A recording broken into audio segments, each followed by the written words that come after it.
The Pacific Ocean became a vast graveyard of ships during the Second World War. Aircraft carriers, cruisers, battleships, and destroyers vanished beneath the waves in battles that decided the fate of entire nations. For most crews, surviving a single major battle was already rare. Surviving several was almost unthinkable. And yet, there was one ship, and the men aboard it, that endured nearly the entire war from the opening shock to the final decisive blows and remained standing. That ship was the USS Enterprise. Known by a nickname that blended pride and superstition, the Big E, the USS Enterprise was more than an aircraft carrier. It was a constant presence at the most critical moments of the Pacific War. It was there when everything began. It was there when the tide turned. And, almost unbelievably, it survived until the very end. But this is not just the story of a ship. It is the story of the sailors who lived inside it. Men who endured repeated air attacks, explosions on the flight deck, uncontrollable fires, sleepless nights, and the deaths of shipmates only meters away, and who still went back to sea again and again. When the United States was attacked at Pearl Harbor in December 1941, the Enterprise was already underway. By sheer chance or fate, it was not in the harbor that Sunday. That saved the ship. But it did not spare its men from the war that followed. On the contrary, the Enterprise soon carried a burden few ships could bear, being constantly on the front line when there were still no others to replace it.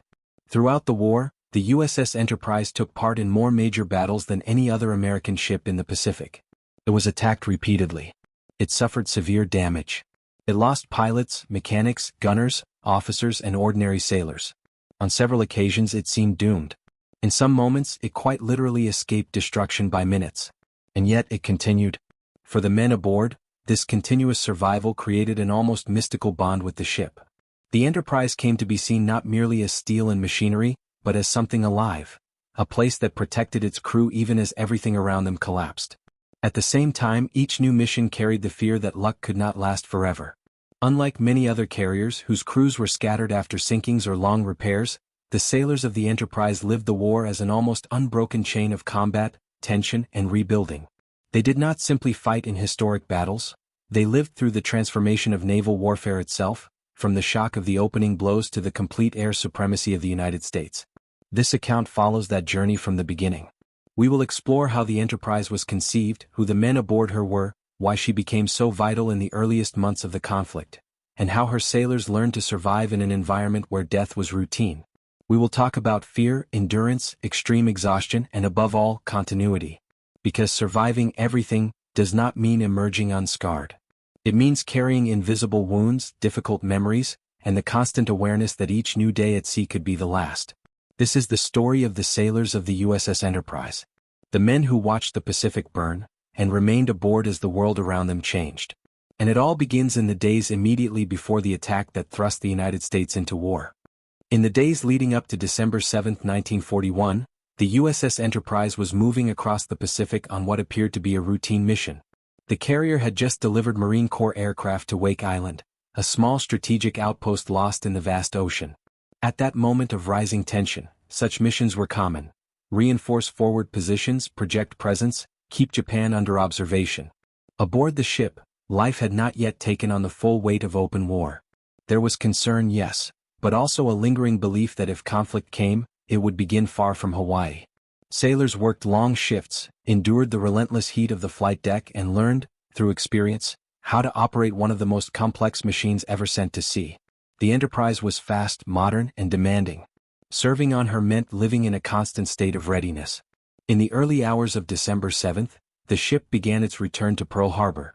The sea was rough and low clouds covered much of the sky. As standard procedure, the Enterprise launched reconnaissance aircraft ahead of the task force. Those planes, fighters and patrol bombers, would unknowingly become some of the first American casualties of the Pacific War. When the Japanese attack began, many of those pilots were already in the air, approaching Oahu.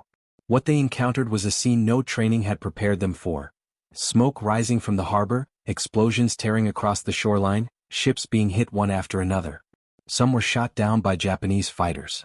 Others, tragically, were mistaken for enemy aircraft as they tried to land and were hit by American anti-aircraft fire. Aboard the Enterprise, the news arrived in fragments.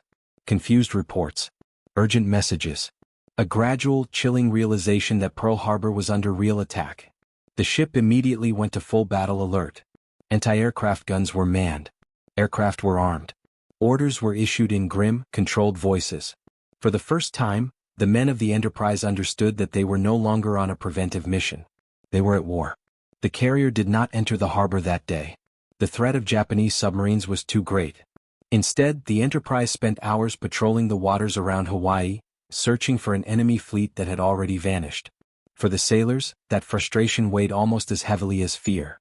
The war had begun, and they had been unable to protect the harbor or strike back. In the days that followed, the psychological impact deepened. News of the devastation at Pearl Harbor arrived piece by piece. Ships sunk. Hundreds killed. The USS Arizona reduced to a burning tomb. Many men aboard the Enterprise had friends on other ships. Some would never see them again. Escaping destruction by chance brought relief, but also a quiet burden, an unsettling awareness that fortune could turn at any moment. From that instant on, the USS Enterprise ceased to be just another carrier in the fleet. It became a critical asset. With multiple battleships knocked out and only a handful of carriers available in the Pacific, the Enterprise carried a responsibility far greater than its size suggested. It had to be everywhere at once, covering withdrawals, supporting defenses, searching for an enemy across an immense ocean. For its sailors, that meant something simple and brutally clear: there would be no rest. For them, the war would have no clean pauses. Every mission could lead directly into combat. Every day at sea was lived with the constant sense that the next attack could come from the sky, the horizon, or the depths below. And it would. In the months ahead, the Enterprise would be thrown into an almost continuous series of desperate operations, at a time when the United States was still learning how to fight a modern naval war. There would be poorly planned engagements, improbable victories, painful losses, and a survival rate that would begin to feel almost supernatural. But that reputation was still far in the future. In late 1941, the Enterprise was simply a ship at maximum alert, surrounded by a hostile ocean, crewed by men who had just realized that surviving the war would depend, above all else, on endurance. And the first true test of that endurance was about to come, on islands so small they barely appeared on maps, yet far too costly to be ignored. The first major test for the men of the USS Enterprise came far too quickly. Still in December 1941, while most of the United States was struggling to comprehend the shock of Pearl Harbor, small islands scattered across the Pacific became sites of desperate resistance. Among them was Wake Island, a remote atoll defended by a small contingent of U.S. Marines, left almost completely isolated after the outbreak of war. The Enterprise received orders to head in that direction as part of an improvised task force. On paper, the mission seemed straightforward. In reality, it was extremely risky: deliver reinforcements and attempt to sustain the island's defense against increasingly intense Japanese attacks. For the sailors, this represented something new and deeply unsettling. This was not a carefully planned large-scale battle. It was a race against time in an ocean already slipping under enemy control. Aboard the ship, tension was constant. The carrier operated at its limits. Aircraft were launched and recovered with barely a pause. Mechanics worked to exhaustion, often sleeping beside their tools. Gunners stayed at their stations for hours on end, eyes fixed on the sky. There were no established combat routines yet. Everything was being learned under real pressure with real consequences. Before the American force could reach Wake, the situation on the island deteriorated rapidly. Japanese air attacks weakened defenses. Enemy ships closed in. When it became clear that a rescue attempt would carry unacceptable risks, the order to withdraw was given. Wake Island would fall only days later. For the men of the Enterprise, that retreat left a deep mark. It was their first bitter taste of war, the realization that not every ally could be saved, no matter the effort. Many carried the episode as a personal failure, even knowing, rationally, that the odds had always been against them. But war allowed no time for prolonged grief. Soon after Wake, the Enterprise was redirected to another critical mission: slowing the Japanese advance toward the southern Pacific. At that stage, American strategy was defensive and fragmented. There were few ships, few aircraft, and incomplete intelligence on enemy movements. Every operation was, in many ways, a leap into the unknown. In February 1942, the Enterprise took part in strikes against Japanese positions in the Marshall Islands and Gilbert Islands. These were quick, almost experimental raids, intended less to inflict decisive damage and more to test capabilities. For the sailors, however, they marked something significant. For the first time, their ship had taken the war directly to the enemy. These missions also exposed vulnerabilities. Aircraft were lost. Pilots failed to return. Some vanished into the sea without a trace. Each absence was felt immediately. On an aircraft carrier, the crew is not just a roster, it is a closed community. When someone doesn't come back, the void spreads through passageways, berthing areas, and across the flight deck. Still, the Enterprise pressed on. Not because it was invulnerable, but because there was no alternative. It was one of the few offensive tools available. Its sailors understood that. They knew the ship was being pushed beyond anything manuals had envisioned. And they knew that if they failed, there would be no immediate replacement. With every mission, something began to take shape among those men. A hard, almost silent psychological resilience. They learned to live with constant fear, recurring loss, and the sense that they were always one attack away from destruction. There was no theatrical heroism. There was only continuity. The Enterprise moved forward, accumulating invisible scars. And without its crew realizing it yet, the ship was drawing closer to a decisive moment. A battle that would change the course of the Pacific War and test, once and for all, the idea that some men truly survived everything. That moment had a name, coordinates, and a date. And it was approaching fast. In the first half of 1942, the war in the Pacific was balanced on an invisible knife edge. Japan had advanced with devastating speed, conquering territory and inflicting defeat after defeat. For the United States, still rebuilding in the wake of Pearl Harbor, the margin for error was razor thin. And it was in this moment that the USS Enterprise was thrown into the most decisive battle of its history, and, for many of its sailors, the most traumatic. The Battle of Midway did not begin with gunfire or explosions, but with information. For the first time since the war began, the United States knew where the enemy would be, and when. Japan's plan was to lure the remaining American carriers into a trap and destroy them in a single blow. What the Japanese did not know was that this trap had been partially uncovered. The Enterprise advanced toward Midway as part of a small, dangerously outnumbered force. Its sailors knew this was different. This was not a limited raid or a defensive patrol. This was all or nothing. If they failed, the Central Pacific would be wide open to Japan. On the morning of the battle, the Enterprise's flight deck became a place of almost unbearable tension. Aircraft were prepared in haste. Pilots received briefings that were often incomplete. Mechanics worked in near-total silence, fully aware that every detail could mean the difference between coming back, or not. When the Enterprise's dive bombers launched, they flew into an empty, confusing sky. Navigation errors, communication failures, and decisions made under crushing pressure caused many squadrons to search for hours without finding the enemy. Fuel ran low. So did hope. Then, almost by chance, the decisive moment arrived. Enterprise aircraft found the Japanese carriers at the exact instant they were most vulnerable. Flight decks crowded with fueled and armed planes. What followed was swift, violent, and final. In a matter of minutes, 3 Japanese aircraft carriers were burning wrecks. The balance of the war shifted in that near-impossible window of time. But victory came at a cost. Many Enterprise pilots did not return. Some were shot down. Others ran out of fuel and vanished into the sea. For the men still aboard the ship, the incomplete return of the squadrons was a quiet blow.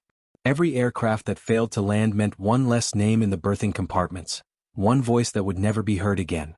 And the battle was not over. That same day, the Enterprise became a target. Japanese aircraft broke through defenses and attacked with determination.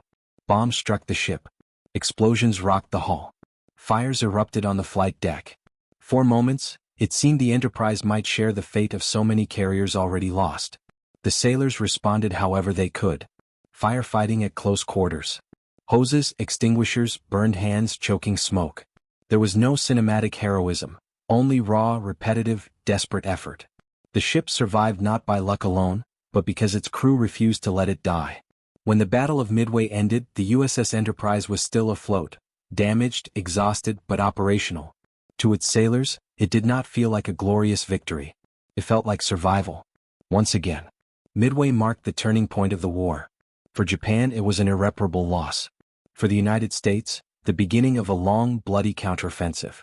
For the men of the Enterprise, it confirmed something that was becoming impossible to ignore. That ship was destined to be wherever the war was hardest. They had survived the opening of the war. They had survived Pearl Harbor by chance. Now they had survived the battle that decided the Pacific. And this was far from the end. After Midway, the Enterprise would not be spared. On the contrary, it would be sent again and again to places where the outcome was still uncertain, jungle-covered islands, skies saturated with anti-aircraft fire, seas where survival seemed increasingly unlikely. The next of those places had a name the sailors would never forget: Guadalcanal. Guadalcanal was not just an island. In 1942, it became an abyss, a place where the war in the Pacific ceased to be a series of isolated battles and turned into a continuous, grinding struggle with no clear front lines. For the sailors of the USS Enterprise, Guadalcanal marked the beginning of the most brutal period of the entire war. Months in which surviving one day did not mean surviving the next. After Midway, the United States decided to strike before Japan could reorganize. The target was the Solomon Islands, and at their center, Guadalcanal. There, the Japanese were building an airfield that could threaten vital supply routes in the South Pacific. The American decision was bold: land Marines on still contested territory without secure naval supremacy. The success of the operation would depend almost entirely on aircraft carriers. And once again the Enterprise was there. From August 1942 onward, the ship entered an almost uninterrupted cycle of combat. Unlike Midway, there was no single decisive day. There were weeks of constant tension. Daytime air attacks, submarine threats at night, confused reports of enemy fleets appearing and vanishing among the islands. For the sailors, exhaustion became an enemy as real as Japan itself. On August 24, 1942, during the Battle of the Eastern Solomons, the Enterprise was once again directly attacked. Japanese bombers broke through the defenses and released their payloads with deadly accuracy. 3 bombs struck the ship. The flight deck was torn open. Fire spread rapidly. Secondary explosions threatened the hangar decks below. For a moment, it seemed this would be the end of the Big E. Once again it was the sailors who prevented disaster. Damage control teams worked amid smoke and extreme heat. Burning aircraft were shoved overboard. Wounded men helped other wounded men. There was no choice. If the fires reached fuel tanks or ammunition stores, the ship would be lost. The Enterprise survived, damaged, limping but alive. It went in for hurried repairs. Far too hurried for men who desperately needed real rest. Only weeks later, in October 1942, it returned to combat at the Battle of the Santa Cruz Islands. There, it faced perhaps the most intense air assault of its entire career. The sky seemed filled with nothing but enemy aircraft. Bombs fell again. One penetrated deep into the ship, killing dozens of crewmen and causing devastation across multiple decks. This time, when the battle ended, the Enterprise was the only American aircraft carrier still operational. This is not metaphor. It is fact. 4 weeks, it virtually carried the entire American air presence in the South Pacific alone. Its sailors knew it. They understood that if they failed, Guadalcanal might fall. That the Marines fighting on land depended directly on what happened on the deck of that exhausted, scarred ship. The psychological pressure was immense. Many men slept only a few hours a day. Some barely slept at all. The sound of alarms became part of daily life. Some began measuring time not in days but in attacks survived. First, second, third, always expecting the next to be the last. And still the Enterprise endured. No other American ship spent as much time under direct attack during that period. No other crew lived for so many months with the constant feeling that destruction was statistically overdue. The idea that the sailors of the Enterprise had survived everything was born there, not as legend, but as an almost disbelieving realization, even among the men themselves. When the Guadalcanal campaign finally ended in 1943, many of those sailors were no longer the same men. They had reached the limits of body and mind. They had lost too many friends. But they had kept the ship alive, and with it the American offensive. The Enterprise emerged from Guadalcanal as the most decorated aircraft carrier in U.S. Navy history up to that point. But its trials were far from over. The war was moving toward the Central Pacific, and the Big E would move with it. Because surviving Guadalcanal did not mean escaping the war. It only meant the war would demand even more. And the USS Enterprise, together with its sailors, was about to discover just how far that endurance could be pushed. After Guadalcanal, many believed the USS Enterprise would finally receive a period of real rest. The ship needed deep repairs. Its sailors were physically and emotionally exhausted. But war does not respect fatigue, and the Pacific remained too vast and too dangerous for the Big E to stay out of the fight for long. In 1943, as new American aircraft carriers began entering service, the Enterprise returned to sea in a different, but no less dangerous, role. It increasingly operated at night, something still poorly mastered at that stage of the war. Launching and recovering aircraft in darkness demanded steady nerves, absolute precision, and total trust between pilots and deck crews. The smallest mistake meant instant death. For the sailors, night operations introduced a new kind of tension. The enemy was no longer only Japanese, it was the environment itself. The invisible sea. The dimly lit flight deck. The sound of engines emerging from the darkness. And yet, the Enterprise adapted. As it had so many times before, it was forced to learn while doing. In 1944, the war entered its decisive phase. The United States pushed through the Central Pacific, moving dangerously close to Japan itself. In this context, the Enterprise took part in the Battle of the Philippine Sea, a confrontation that would become known as the Great Marianas Turkey Shoot. Strategically, it was an overwhelming American victory. Humanly, it was yet another extreme trial. The sailors of the Enterprise watched entire waves of Japanese aircraft destroyed before they could even reach their targets. Many realized then that the balance of the war had shifted irreversibly. But relief did not follow. As Japan's defeat grew inevitable, its attacks became more desperate and more unpredictable. That desperation reached its peak in 1945. During the final operations in the Pacific, especially around Okinawa, the Enterprise faced a threat unlike anything before: kamikaze attacks. These were no longer pilots hoping to survive after releasing their bombs. These were men whose mission was explicitly to die by taking an enemy ship with them. In February 1945, a kamikaze aircraft struck the USS Enterprise directly. The explosion killed and wounded dozens of crewmen, destroyed sections of the flight deck, and temporarily put the ship out of action. For many sailors, this moment felt like the inevitable end that had been postponed for years. But once again the ship did not sink. Damage control teams responded with the same ruthless efficiency forged since 1942. Fires were contained. Wounded men were pulled free. Temporary structures were erected. The Enterprise headed for repairs once more, carrying fresh losses, and a reputation that now bordered on the unbelievable. When the war finally ended in August 1945, the USS Enterprise still existed. That simple fact says everything. From the first days after Pearl Harbor to the final operations against Japan, the ship had been present. It survived conventional air attacks, direct bomb hits, internal fires, perilous night operations, and suicide strikes. And within it, thousands of sailors lived through the entire war, something statistically improbable in a conflict of such scale. For these men, the end of the war did not bring immediate celebration. It brought silence. An unfamiliar, almost unsettling silence after years of alarms, explosions, and urgent commands. Many left the ship bearing visible and invisible scars. Others remained for a time longer, helping bring the Enterprise home. The Big E would be decommissioned a few years later. It was not preserved as a museum. Its steel was dismantled. Its physical body disappeared. But that never meant the end of its story. Because the USS Enterprise did not survive everything on its own. It survived because ordinary men, sailors, mechanics, cooks, gunners, pilots, refused again and again to let it die. They survived luck, exhaustion, fear, and probability itself. And in doing so, they became part of something larger than any ship. Their story does not end here. Because now remains the hardest question of all: what it means to survive a war once it is finally over, and how to live with everything that was left behind. That is the final leg of this journey.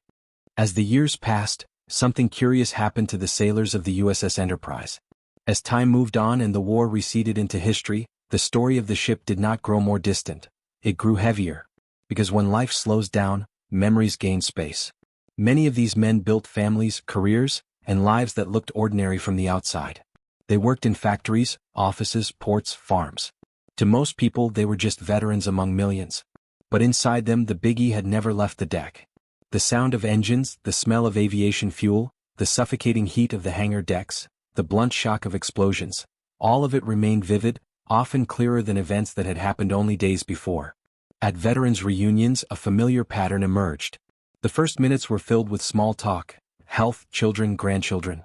But let someone mention Midway, Guadalcanal, Santa Cruz, and the tone shifted. Sentences grew shorter. Eyes drifted away. No details were needed. Everyone there knew exactly what those names carried. Among the Enterprise sailors, a rare identity took shape. They did not see themselves simply as survivors of the war, but as survivors of the same place. A place that had lived under constant attack for nearly 4 years. A place that seemed statistically doomed. A place that demanded not just courage but prolonged endurance. This identity did not come from official speeches.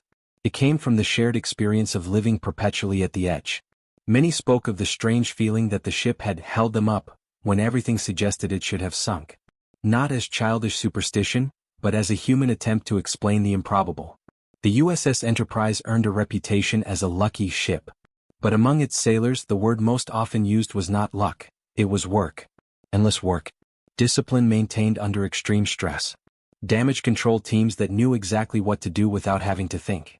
An internal culture shaped by repeated near disasters. They knew that, many times, the difference between life and death had been measured in minutes. Sometimes in seconds. A bomb that landed a few meters farther away. A fire contained just in time. An aircraft that missed its angle of impact. Surviving that once would leave a mark. Surviving it again and again created something else entirely, a constant awareness of fragility. As they grew older, many of these men began to speak more openly. Not to dramatize but to record. Interviews, testimonies, letters, recordings. There was a quiet sense of urgency. If they did not tell it, no one else could tell it with the same weight. This was not the Navy's story. It was theirs. One point appeared again and again in their accounts. The Enterprise never gave them the feeling of being outside the war. Even during rare repair periods, they knew a return to combat was only a matter of time. There was no false safety. No illusion of invulnerability. That reality deeply shaped how they saw the world afterward. Some veterans later admitted they struggled to adapt to civilian life because of this. After living so long in an environment where every decision could be final, ordinary life felt strange, smaller. Others found refuge in silence. Few sought public recognition. Most carried everything inward. As these sailors aged, the USS Enterprise began to take on a different role. It was no longer just a historic ship. It became a bridge between generations. Young naval officers listened to their stories. Students learned that American naval supremacy was not born fully formed. It was built under real loss and constant risk. Even without a physical hull, the Big E remained present. Its name was reused. New ships carried the name Enterprise. But to the survivors of the Second World War, it was always clear, there was only one Enterprise. That one. What these men left behind was not merely a record of battles won. It was an example of continuity under extreme pressure. Of how ordinary human beings can endure extraordinary levels of stress when they depend on one another. And as the number of survivors dwindled, the responsibility for memory changed hands. They would no longer be the ones telling the story. It would be the records, the images, the preserved testimonies, and the question that always returns. How was it possible to survive all of this? The answer is never simple. But perhaps it lies less in the ship itself, and more in the men who refused to let it die. And it is with that inheritance, of endurance, loss, and continuity, that we approach the final stretch of this story. Not the end of the war but the end of a generation. As the decades passed, something inevitable began to happen. The sailors of the USS Enterprise began to disappear. Not in battle. Not in explosions. Not under enemy fire, but quietly the way time always works. One by one, the men who had survived the beginning, the middle, and the end of the Pacific War left the world they had helped protect. Each loss carried a particular weight. It was not just the death of a veteran. It was the disappearance of a living memory, someone who could say with absolute authority, I was there. There when Pearl Harbor burned on the horizon. There in the air or in the hangar decks at Midway. There under attack at Guadalcanal. There when kamikazes dove without hesitation. As their numbers dwindled, the idea of having survived everything took on a new meaning. It was no longer only about surviving the war, it was about surviving time itself, as one of the last people still carrying that entire experience inside. Many of these men were aware of this in their final years. Some carefully preserved documents, diaries, and photographs. Others gave interviews with voices already weak but memories still sharp.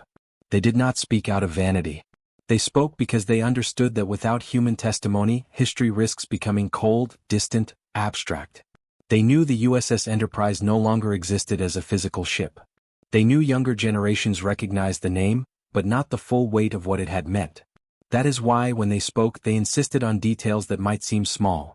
The crushing exhaustion, the fear before attacks, the loss of friends without time to grieve, the strange sense of normality between one battle and the next. Those details are what keep history from becoming mere statistics. The Enterprise was never invincible. It came close to destruction many times. Its sailors knew this better than any official report ever could. And perhaps that is exactly why surviving aboard that ship was so defining. There was no illusion of safety. Every mission began with the quiet acceptance that there might be no return. That mindset shaped these men deeply. Many said that after the war they viewed life differently.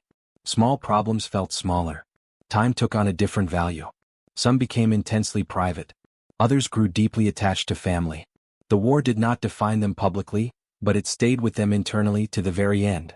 Today, when we look at old photographs of the USS Enterprise, we see young faces smiling on the flight deck, often unaware of what lay ahead.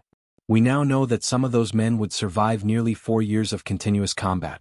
Others would not. But all of them would be part of something rarely repeated in naval history. The Enterprise was not just a ship present at many battles. It was a thread running through the Pacific War itself. And its sailors were the knots in that thread, holding, repairing, defending, fighting day after day, when defeat often seemed more likely than victory. As the last of those men pass away, the responsibility fully shifts to those who tell the story, to those who narrate, to those who listen. Because when there are no living witnesses left, memory depends entirely on fidelity to the facts, and respect for the human experience. That is why this story matters. Not to glorify war. Not to romanticize suffering. But to remember that there were men who faced the impossible again and again, and continued. There is still one final step in this journey. Not about battles. Not about dates. But about what it truly means to say that someone survived everything. And it is toward that quiet, human and final conclusion that we now move.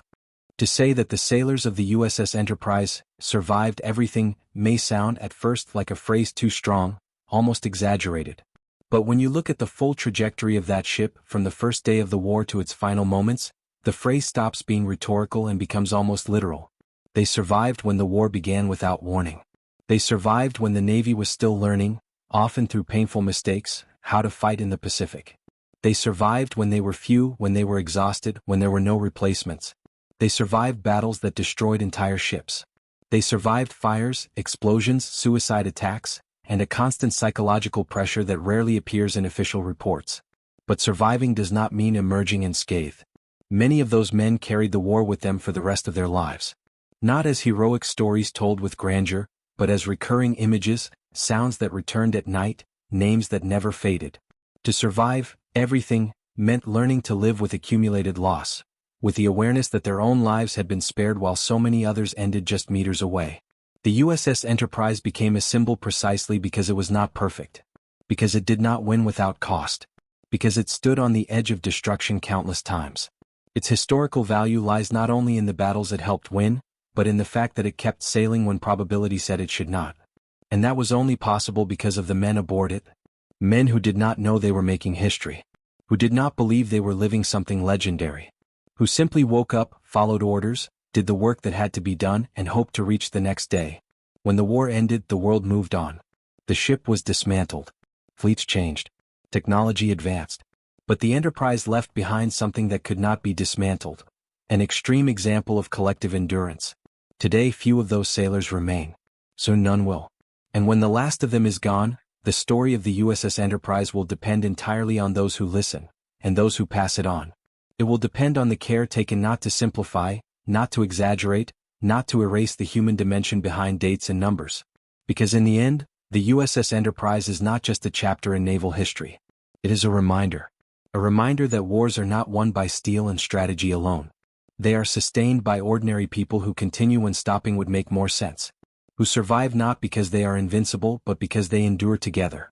The sailors of the USS Enterprise survived everything the war could throw at them. And in doing so, they left a legacy that does not depend on a preserved hull or a physical monument. It lives in memory, in history told with care, and in the respectful silence of those who understand that some survivals were not miracles. They were continuous sacrifice. And that is why this story deserves to be remembered.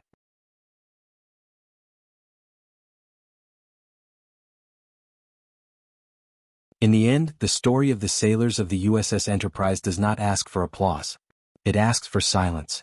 A silence much like the one many of them carried throughout their lives. A silence made of memories difficult to translate into words, of restless nights, of names that returned without warning. Surviving everything was not a reward. It was a condition they learned to live with. The Enterprise crossed nearly the entirety of the Second World War in the Pacific. When other ships sank, it returned. When it seemed outdated, it adapted. When it was hit, it burned and continued. But the ship, no matter how resilient, never fought alone. Every mile it traveled was sustained by human hands, by decisions made under real fear, by men who knew the odds were not on their side. Those sailors did not know they would serve aboard the most decorated aircraft carrier of the war. They did not know they would be remembered as the ones who survived everything. They only knew that on that specific day they had to keep the ship alive. And the next day do it again. And the next. And the next.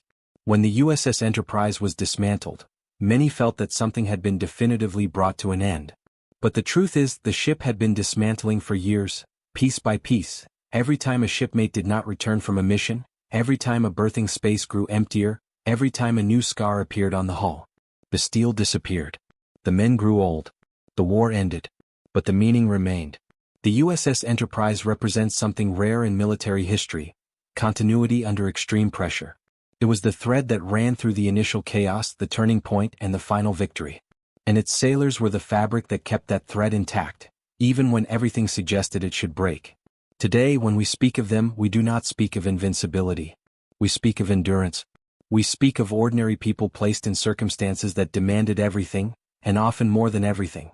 We speak of men who survived not because the war was merciful, but because they refused to stop. And perhaps that is the most powerful legacy of the USS Enterprise. Not that of a legendary ship, but that of men who proved that surviving is not about emerging unscarred. It is about remaining despite everything. As long as this story is told with honesty, as long as someone listens and understands the weight of these words, the sailors of the USS Enterprise will not have vanished completely. They will remain where they have always been. On the deck of a ship surrounded by fire, looking toward the horizon, moving forward, once again.